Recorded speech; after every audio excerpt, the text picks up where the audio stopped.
In tonight's headlines, Ocean Park says the arrival of the 4 new giant pandas creates a good chance for the park to rethink its revamp plan. The city's Olympians will receive greetings from citizens in a bus parade on Wednesday. And Chinese and Philippine vessels confront twice at 2 separate disputed atolls in the South China Sea.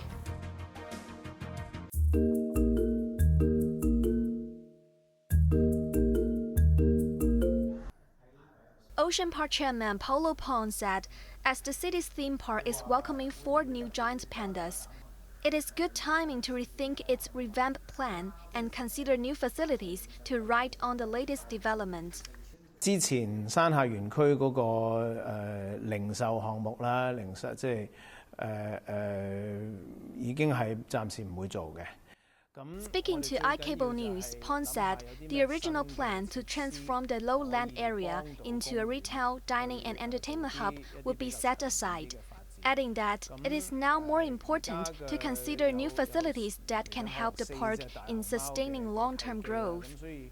As 4 giant pandas are joining the city is studying the location for their new home.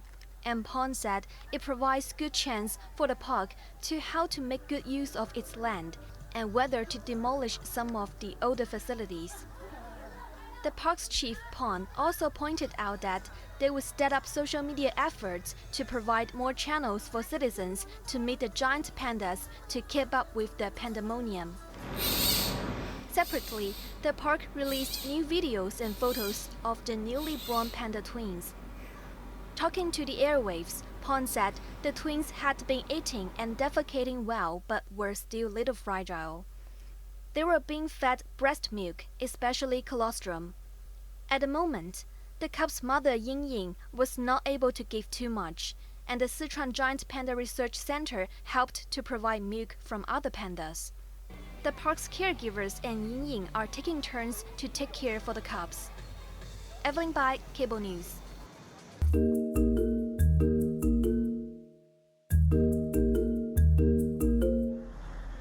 In celebration of the historic achievements made in the Paris Games, the city's Olympic delegation would join a bus parade to be greeted by the public on Wednesday. The 90-minute parade will set off from the Hong Kong Sports Institute in Sha Tin at around 10:15 a.m., with 2 open-up buses carrying the delegation going past Tai Wai NTR station to the clock tower in Tsim Sha Tsui, then traveling to the Star Ferry Pier in Central with its final stop at Tamar Park, where the Olympians would join a sharing section with students. The delegation would then attend a luncheon hosted by Chief Executive John Lee at Government House at noon, and subsequently a welcome home ceremony through by the government and the Sports Federation and Olympic Committee.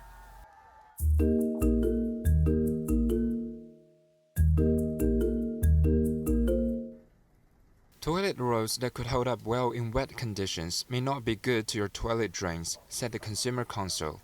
The watchdog said it had tested 25 3-ply to 5-ply paper roll models in accordance to mainland standards, and the overall outcome was satisfactory. However, 4 models exhibited poor disintegration properties, which could lead to clogging if used extensively or in toilets with low flush capacity, according to the watchdog. These models came from the brands Andrix, Select, Avalana, and Junus. Meanwhile, the council also found a staggering 236 sheet, or over 20-meter difference between the models, which are highest and lowest in length.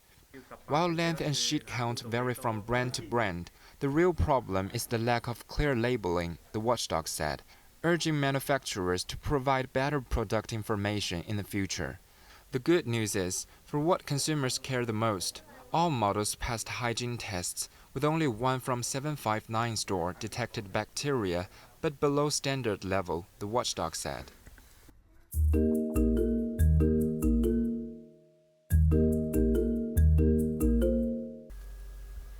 Police are stepping up efforts against fraudster cases in the city, which saw a 6.2% increase in the first half of the year and swindled $4.4 billion out of the citizens' pockets. A total of 19,897 scam cases were recorded from January to June, accounting for around 44% of the total crimes within the period. Among the scam cases, the number of impersonating customer service scams has surged, with 2,716 cases in the first 7 months of this year, especially in July, when 1,111 similar cases were recorded. More than half of these cases involved scammers pretending to work for WeChat, making a notable demographic shift in victims from elderlies to the younger generation, with more than 1/5 of those victims aged between 18 and 29, compared with only 7% who were 70 or above. According to police, the scams typically involve fraudsters posing as staff and claiming the victims has signed up for an insurance policy or other services through the relevant platform. Then, the victims will be asked to provide bank details and transfer the sum of earnest money to cancel the order.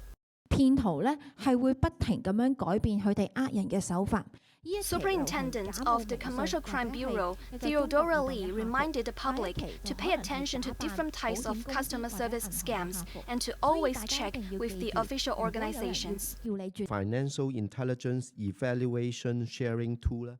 Raymond Chen, Executive Director of the Hong Kong Monetary Authority, said the HKMA launched a financial intelligence evaluation sharing tool last year to increase banks' ability to share information and detect fraud. Chen added that they will advocate for amendments to the banking ordinance to allow banks to share personal information, enabling more effective detection of fraud and abnormal account activities. The Police Anti-Deception Coordination Center deployed an ice cream van called Escape from Scams, distributing free ice creams to promote anti-scam messages from today to August 23rd. Evelyn Bai, Cable News.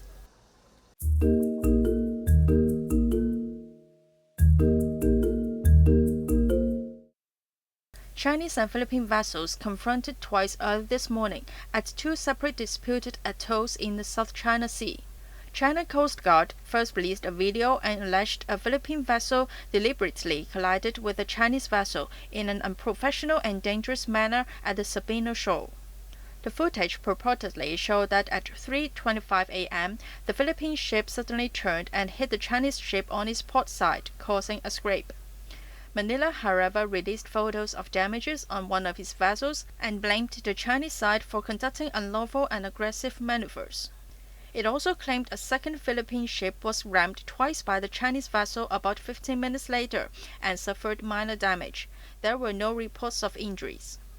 Later, at around 6 a.m., the second encounter occurred at another disputed atoll, of which the China Coast Guard claimed a Philippine Coast Guard ship, defying warnings and disregarding route control, intruded into the waters of Second Thomas Shoal. China urged the Philippines to immediately cease such provocations or bear full responsibility for any resulting consequences.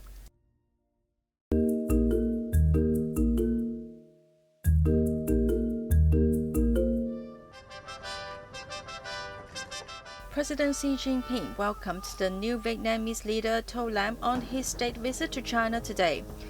Inspecting honor guards together outside the Great Hall of the People in Beijing, the two leaders then held bilateral talks on continuing traditional friendship and furthering cooperation. Xi congratulated To on election as General Secretary of the Communist Party of Vietnam Central Committee 2 weeks ago. He also praised To's choosing of China as his first overseas visit destination, fully reflecting the great importance of the China-Vietnam relations. 中方始终将越南作为周边外交优先方向，支持越南坚持党的领导，走符合本国国情的社会主义道路，深入推进革新开放和社会主义现代化事业。 Meanwhile, the Vietnamese president also agreed to further deepen the strategic cooperations and described the bilateral ties as a top priority in Vietnam's foreign policy. The two communist countries inked 14 cooperation agreements spanning cross-border railways to crocodile exports, strengthening ties despite occasional clashes over boundaries in the South China Sea. Xi added that China is ready to maintain close strategic communication and high-level exchanges with Vietnam, including jointly build a secure and stable industrial and supply chain. China is Vietnam's largest trading partner, with total bilateral trade of $172 billion last year. Anna Chan, Cable News.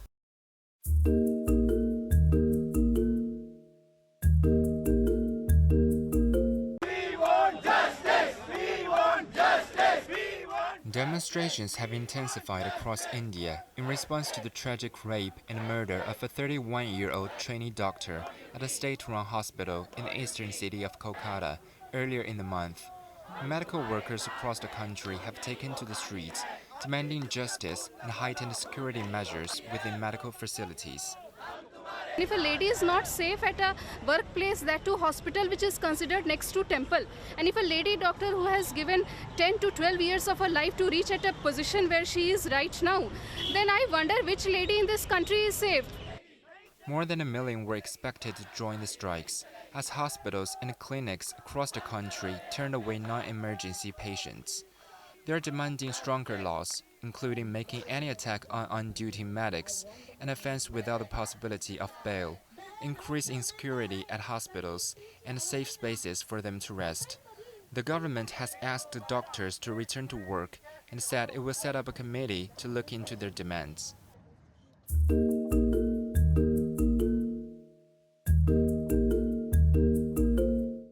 Graffiti was again found at Tokyo's Yasukuni Shrine in Japan, following a similar incident about 3 months ago.